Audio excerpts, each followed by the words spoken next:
बिस्मिल्लाहिर्रहमानिर्रहीम। हेलो तो अस्सलाम वालेकुम। क्या हाल है, कैसे हैं आप लोग? उम्मीद करती हूँ कि सब लोग खैर आफियत के साथ होंगे। तो जिस तरह के मैंने आपसे कहा था कि मेरी बेटी, रूठी हुई बेटी, तकरीबन 2 महीने बाद घर पर लौट आई है। और मेरी मुँह बोली बेटी है। अपनी बेटियाँ तो मेरी हैं अल्हम्दुलिल्लाह, पता नहीं कितनी और मेरी मुँह बोली बेटियाँ हैं यहाँ पर। तो अपनी नाराज़ बेटी आ चुकी है, तो मैं अपने कामों में मसरूफ़, और मैं यहाँ पर अपनी शॉपिंग करने निकल गई हूँ। ग्रोसरी थी, काफ़ी सारी मैंने करनी थी, तो हस्बैंड को लेकर हम दोनों निकल गए। पीछे बच्चियाँ घर पर थीं, तो क्योंकि बुध वाले दिन जो है ना, बच्चियाँ आफ्टरनून में सारे बच्चे घर पर होते हैं, तो ये अपना खेल कूद इंजॉय वगैरह कर रहे थे। साथ में रोज़ा भी था, अपना लगे हुए थे बहन भाई आपस में। तो अब मैं निकल गई, मैंने कहा चलो अपनी ग्रोसरी वगैरह कर लें। तो हम दोनों अपनी शॉपिंग वगैरह करते रहे, क्योंकि बार बार फिर टाइम नहीं मिलता निकलने के लिए। जब टाइम जैसे ही मिलता है तो सब कुछ इकट्ठा ही लेना पड़ता है मुझे।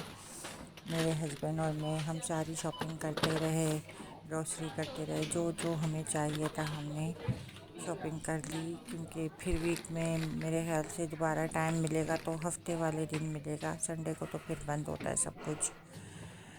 तो मैंने कहा चलो थोड़ी थोड़ी करके जो जो शॉपिंग मैं कर सकूं।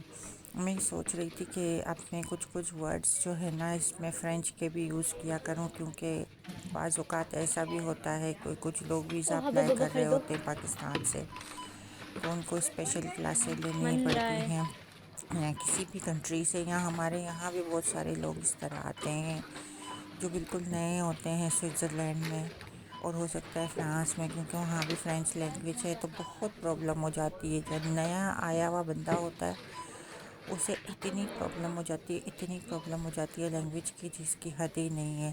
तो थोड़ा थोड़ा करके अगर मैं एक एक वर्ड भी बोलती रहूँगी, तो जिन लोगों को जो है ना नहीं पता होगा और वो समझना चाह रहे होंगे, तो उनको इजीली इन बातों का आसानी से समझ आ जाएगी, इन बातों की। जो नए आए हुए लोग होते हैं, नॉर्मली यहाँ पे स्कूल्स तो होते हैं, लेकिन जो अपनी लैंग्वेज में कोई बंदा समझा रहा हो तो वो ज़्यादा इजी होता है। मैं स्कूल जाती थी स्टार्टिंग में से ही, पहले दिन से ही मुझे क्लासेस देना इन्होंने स्टार्ट की। लेकिन यकीन करें, आप जब नए आए हुए होते हैं तो आपको ये क्लासें इतनी बुरी लग रही होती हैं, क्योंकि आपके समझ में नहीं आ रही होती है। आहिस्ता आहिस्ता फिर जब समझ आने लगती है तो फिर आपका इंटरेस्ट बढ़ता है। वैसे नॉर्मली कोई और समझा रहा हो तो बहुत मुश्किल लगता है, लेकिन अगर कोई अपना बंदा, फिर मैंने नेट पे सर्च किया कि उर्दू एंड फ्रेंच ट्रांसलेटिंग, तो वो क्लासें दे रहे थे यूट्यूब पे। मैंने थोड़ा बहुत सीखा, फिर उसके बाद मैंने उर्दू और पश्तो में भी सीखा। तो मुझे इजी रहा, बहुत ज़्यादा मुझे सीखने को मिला था। यूट्यूब पे जो टीचर्स सिखा रहे थे, हमारे पाकिस्तानी टीचर्स ही थे। तो अभी जब मैं चीज़ें ग्रोसरी वगैरह कर रही हूँ, इस तरह के छोटे छोटे वर्ड्स जो होते हैं, एक आध लफ्ज़ में सिखा दूँ या बोल दूँ, यूज़ कर दूँ, और उसका मतलब भी, अगर क्या पता है इससे किसी ना किसी का कोई ना कोई फ़ायदा हो जाए, तो ये भी सदका जारिया है। बहरहाल ये नमाज़ पढ़ रहे हैं अभी बच्चे, तो जो है ना, क्योंकि ये आई हुई है, तो जब जब ये आती है तो फिर बच्चे इसको काफ़ी सारा गाइड कर रहे होते हैं, हर एक चीज़ के बारे में समझा रहे होते हैं। तो हमने सोचा मैंने सोचा कि चलो मैं फिर वो पकौड़ों का मसाला घर पे ही तैयार करती हूँ और इकट्ठा ही रख देती हूँ। इसी तरह चाट मसाला हो गया, वो भी मैं रमज़ान में बहुत सारा बनाती हूँ। गरम मसाला, सभी कुछ घर पे बनाकर और बोतलों में भर के साल भर के लिए रख देती हूँ। तो नहीं, साल नहीं हो तो 6 महीने के लिए, लेकिन घर का जो है ना बना हुआ मसाला, उसकी बात ही कुछ और होती है। फिर मैंने कहा चलो कीमे के समोसे वगैरह आज कीमे डाल के पसंद है, इस बच्ची को भी बहुत पसंद है। तो खैर ये मेरे साथ खुद भी हेल्प कर लेती है जब आती है। तो अब हमने इकट्ठा ही समोसे वगैरह बनाने स्टार्ट किए। तो मैडम आई तो कह रही है कि मम्मी मुझे भी आपके साथ करना है। मैंने कहा चलो आओ। फिर पिछले दफ़ा भी इसने काफ़ी सारा काम मेरे साथ करवाया था। मेरी बेटियां तो ज़ाहिर करती ही हैं, लेकिन उसको सीखने को मिल रहा है ना, उसको सीखने को मिल रहा है। उसके वालिद साहब इतने खुश हुए थे जब इसकी बेटी को देखा था कि इसकी बेटी को इतना कुछ सीखने को मिला, तो बहुत खुश हुए। तो उन्होंने फिर रिक्वेस्ट की कि मेरी बेटी का थोड़ा ख्याल रखना, तो मैं अच्छा खासा ही ख्याल रख लेती हूँ। पिछली दफ़ा इसे मैंने मिर्चों में मसाला भरकर और ये फिर उसको पकौड़ों के मसाले में जो डिप करते हैं बेसन में, वो तल के खिलाई थी इसको। इतना मज़ा आया था, इतना मज़ा आया था। और समोसों के पीछे तो ये पागल हो गई थी खा खा के इसने पूरे रमज़ान। तो कह रही है मम्मी समोसा नहीं बनाएंगी। मैंने कहा क्यों नहीं, आओ बनाते हैं। वैसे नॉर्मली थे तो सही आलू वाले, लेकिन मैंने कहा चलो कीमे वाले बना लेते हैं। तो फिर ये साथ में ही बैठकर हम लोग बनाने लगे कीमे डाल के समोसे। तो देखो इतनी ट्रेन हो गई है, इतनी अच्छी तरीके से ये सब कुछ कर रही थी मेरे साथ। ये देखो पहले पॉकेट्स बनवाए दोनों बहनों ने, और ये अब देखो लगी हुई है उसमें मसाला कैसे, कितने ट्रिक से ये भर रही है मसाला। और बड़े मज़े से, वैसे इसका नाम था जो स्विस नाम था इसका, अभी भी है, एलेक्सिया इसका नाम है, लेकिन हम लोगों ने इसका नाम चेंज करके दुनिया रखा है क्योंकि इसे दुनिया नाम अच्छा लगा था। इसने दो तीन बहुत सारे नाम निकाले थे नेट से भी, और हमने भी पहले इसने फ़ातिमा सोचा, फिर उसने कहा नहीं नहीं नहीं मुझे दुनिया नाम पसंद है, तो हम लोगों ने फिर इसे दुनिया ही पुकारते हैं अभी। तो क्योंकि दिन में इतनी ज़्यादा आ गई है तो अपनी तरफ से पूरी कोशिश करती रहती है, तो हम लोग नहीं चाहते कि इसको उसके नाम से पुकारा जाए। चाहे बाहर और स्कूलों में हर जगह तो इसको इसके ही नामों से पुकारा जाता है, लेकिन हम घर में पूरी कोशिश करते हैं कि इसका नाम दुनिया ही लेकर पुकारे। तो यहाँ मस्जिद पे आ गए थे। जिस तरह के मैंने बताया कि बुध वाले दिन आफ्टरनून में छुट्टी होती है और मस्जिद थोड़ा दूर है, तो फिर बुध वाले दिन ही पॉसिबल होता है कि जाएं, या फिर वीकेंड पे। तो बच्चों को सबको लेकर मस्जिद में आ गए थे। तो इन्होंने नमाज वगैरह पढ़ी बच्चों ने। तो उसके बाद जो है ना फिर ये अपना लगे रहे अपना इधर उधर, क्योंकि मदरसा भी होता है तो वहाँ पर काफ़ी मुस्लिम बच्चे आते हैं, उनके साथ लगे रहे। मैं तो नहीं गई थी क्योंकि मेरे जो है ना कुछ अपॉइंटमेंट्स थे, तो मुझे वहाँ जाना पड़ा। तो मैं वो, और फिर मेरा स्कूल भी था तो मैं अपने क्लास लेने लगी थी स्कूल में। अच्छा ये बच्चों के लिए फिर एक्टिविटीज़ है कि खेल कूद भी करते रहें, कुछ लिखना करना, और वहाँ पर मदरसा भी है। तो बच्चे लगे हुए थे अपना वहाँ पर मस्जिद में, अल्लाह के घर में लगे हुए थे। थोड़ा मुझे भी खुशी होती है कि बच्चों को अल्लाह का घर तो ज़रूर देखना चाहिए और जाना चाहिए वहाँ पर। घर से दूर है पर मेरे हस्बैंड को जब भी टाइम मिलता है वो बच्चों को लेकर ज़रूर ज़रूर मस्जिद के लिए जाते हैं। और वैसे तो बच्चों को स्कूल में टाइम नहीं होता ना, लेकिन जब भी टाइम लगता है तो ये बच्चों को लेकर, चाहे देखें आप खाली मस्जिद पढ़िए लेकिन ये अपने बच्चों को लेकर जाते हैं मस्जिद में।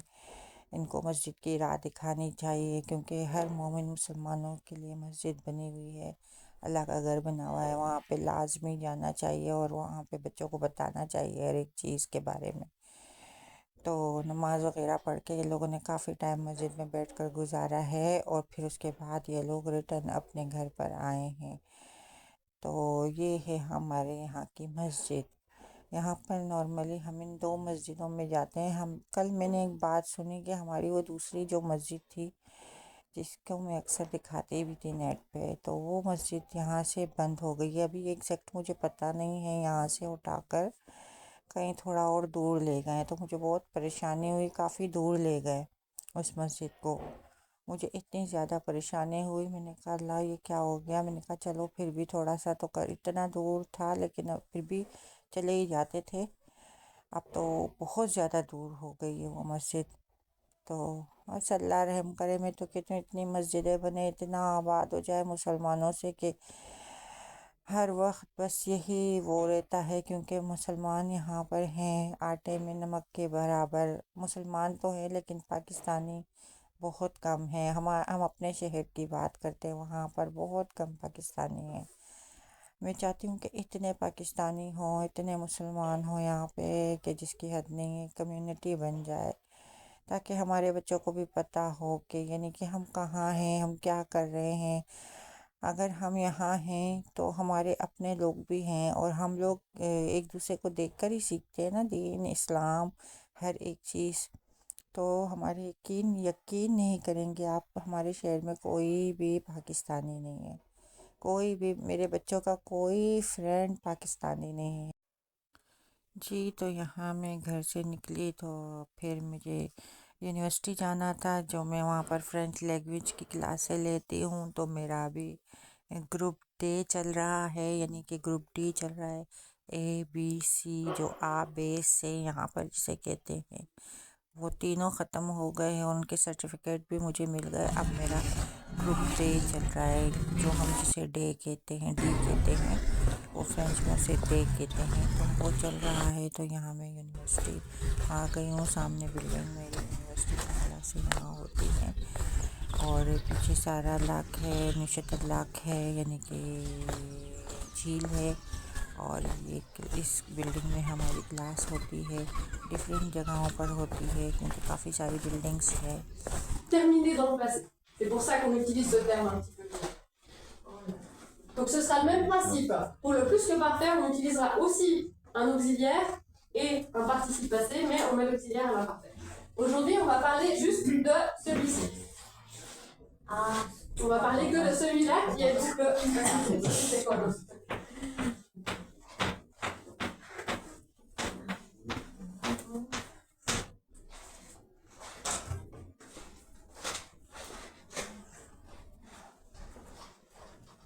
Je vous ai mis un petit texte sur l'actrice américaine Marilyn Monroe avec 5 verbes ici en haut. Et j'aimerais que vous choisissiez à chaque fois le bon verbe pour compléter la phrase et que vous le mettiez au passé composé. Ça ne devrait pas être très compliqué. Je vous laisse peut-être le faire rapidement et puis on corrigera ensemble dans 5 minutes. J'ai une question. Oui, bien sûr. Vous pouvez expliquer la différence par rapport à mourir et décéder? Alors justement, il n'y a pas vraiment de différence. Décédé, c'est un petit peu plus formel. Ah, ok. Ça paraît un peu plus... जी, तो फिर यहाँ पर हम घर आ गए और फिर इफ्तारी का टाइम हो गया था। और खाना और समोसे और ये वो तलते रहे। फिर उसके बाद आपको पता है कि कितनी मसरूफियात होती है। बस यही था सारा कुछ आज मेरे दिन की रूटीन थी। आप लोग जो है ना, चैनल को लाइक करें, सब्सक्राइब करें और दुआओं में याद रखें। मैं तो हमेशा सबको दुआओं में याद रखती हूँ। खुश रहें, दुआओं में याद रखें हमें भी। तो यहाँ हमारी इफ्तारी का टाइम हो चुका है। मेरी तरफ से सबको अल्लाह हाफिज़।